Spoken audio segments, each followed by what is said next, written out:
जय मसीह की प्रियो। मैं आपसे आज एक अत्यंत गंभीर, अत्यंत पवित्र और अत्यंत महत्वपूर्ण विषय पर बात करने जा रहा हूं। शायद आपने कभी अपने भीतर ये अनुभूति महसूस की हो कि दुनिया किसी अनदेखे मोड़ पर खड़ी है।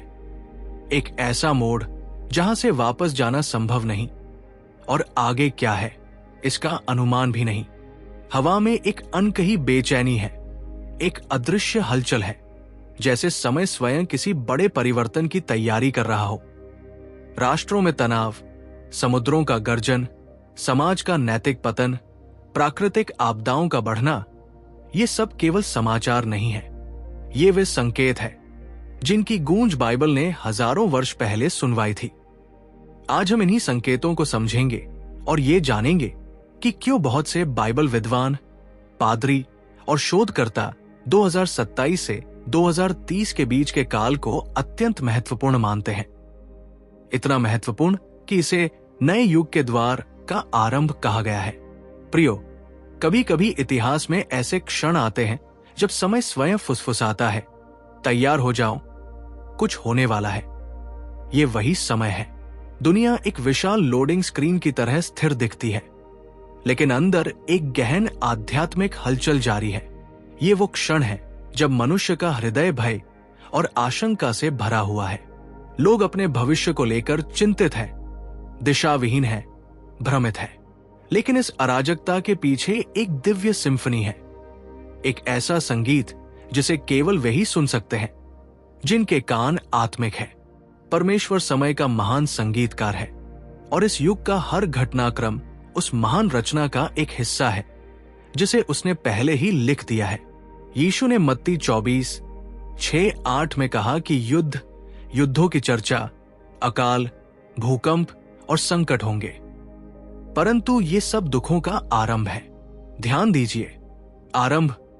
इसका अर्थ है कि ये यात्रा अभी शुरू हुई है। जैसे एक स्त्री प्रसव पीड़ा से गुजरती है, वैसे ही दुनिया आज प्रसव पीड़ा में है। हर पीड़ा, हर झटका एक नए जीवन का, एक नई सुबह का संकेत देता है। और यही वो बिंदु है जहां बाइबल का पैटर्न, परमेश्वर द्वारा निर्धारित समय चक्र और विश्व घटनाओं का तालमेल हमें कुछ असाधारण बताता है।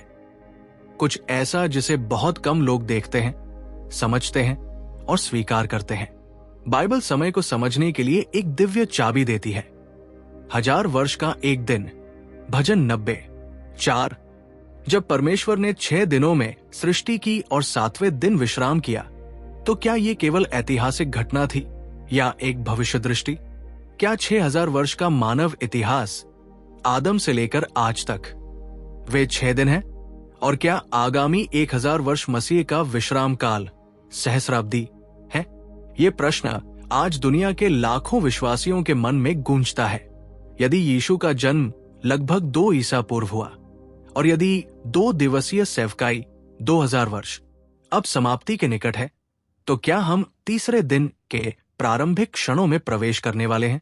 यीशु ने स्वयं लूका 13:32 में कहा था कि आज और कल मैं अपनी सेवा पूरी करूंगा और तीसरे दिन पूर्ण हो जाऊंगा। ये वचन केवल उस समय के लिए नहीं, ये एक पैटर्न है। 2 दिन 2000 वर्ष, तीसरा दिन मसीह का शासनकाल। 2 ईसा पूर्व से 2000 वर्ष जोड़े तो लगभग 1998 से 2000 का काल आता है। और यहीं से 7 वर्ष, 10 वर्ष और 30 वर्ष के कई बाइबल चक्र हमें 2027 से 2030 के बीच के वर्षों को अत्यंत विशेष बताते हैं। 1948 में यरूशलेम और इस्राएल का पुनर्जन्म, ये बाइबल की सबसे बड़ी भविष्यवाणियों में से एक पूरी हुई। यीशु ने कहा था कि जब अंजीर का पेड़ कोमल हो जाए और पत्ते निकलने लगे तो समय निकट है। अंजीर का पेड़ इस्राएल है। 1948 में ये फिर जीवित हुआ। एक पीढ़ी 70-80 वर्ष, भजन 90:10 मानी गई है। 1948 में 80 वर्ष जोड़ने पर 2028 वर्ष आता है।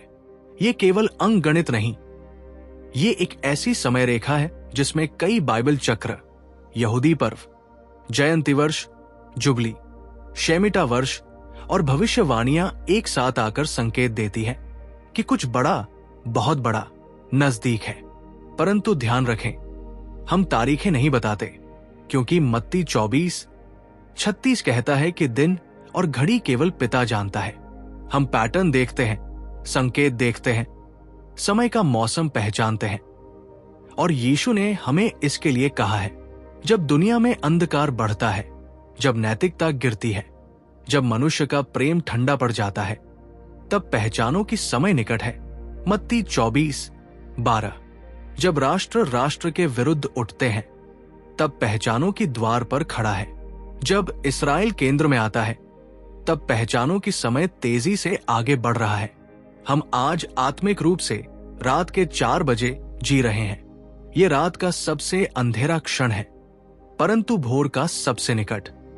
यही वो समय है जब यशाया 60:2 कहता है कि पृथ्वी पर घोर अंधकार छाएगा, परंतु यहोवा का तेज अपने लोगों पर चमकेगा। प्रियो, संसार का अंधकार ईश्वर की अनुपस्थिति का नहीं, बल्कि उसके आने का संकेत है। जब प्रभु आता है तो पहले अंधेरा बढ़ता है, फिर प्रकाश फूटता है।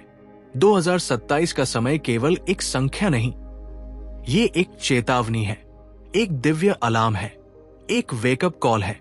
ये संसार एक आध्यात्मिक युद्ध में प्रवेश कर चुका है, जिसका वर्णन इफिसियों प्रधान, अधिकारी, अंधकार के हाकिम और दुष्ट आत्मिक सेनाएं सक्रिय है। लेकिन प्रियो, डरो मत, क्योंकि जो तुम्हारे भीतर है वो संसार से बड़ा है। पवित्र आत्मा की शक्ति आज भी वैसी ही सक्रिय है। वही शक्ति जो शिष्यों को मिली, वही शक्ति आज आपको भी मिल सकती है। नया युग वो नहीं है जो दुनिया न्यू एज कहती है। नया युग वह है जिसे बाइबल कहती है। मसीह का राज्य, नई पृथ्वी, नए आकाश। आंसू पोंछ दिए जाएंगे, मृत्यु नहीं होगी, कोई पीड़ा नहीं होगी। यशाया 65, प्रकाशित वाक्य 21। लेकिन उससे पहले परीक्षण का समय आएगा। प्रकाशित वाक्य की मोहरें खुलेंगी, तुरहियां बजेंगी, कटोरे उंडेले जाएंगे, दुनिया हिल जाएगी। परंतु जो प्रभु के हैं वे सुरक्षित रहेंगे, क्योंकि उसने वादा किया है कि वह अपने विश्वास योग्य लोगों को परीक्षा की घड़ी से बचाएगा। प्रकाशित वाक्य 3:10। तो हम क्या करें? हम कैसे तैयार हों? पहला, मन फिराओ और यीशु में दृढ़ रहो, यही उद्धार का मार्ग है। दूसरा, जागते रहो, प्रार्थना में बने रहो, यही आत्मिक शक्ति है। तीसरा, बाइबल को प्रतिदिन पढ़ो, यही हमारे पाव के लिए दीपक है। चौथा, पवित्र आत्मा से परिपूर्ण हो जाओ, यही हमारी सामर्थ्य है। पांचवा, सेवा करते रहो, प्रभु की दया, प्रेम और सत्य को दुनिया तक पहुंचाते रहो, यही वो कार्य है जिसके लिए हम बुलाए गए हैं। प्रियो, आने वाला समय डरावना नहीं, महिमामय है। ये परमेश्वर की महान योजना का हिस्सा है।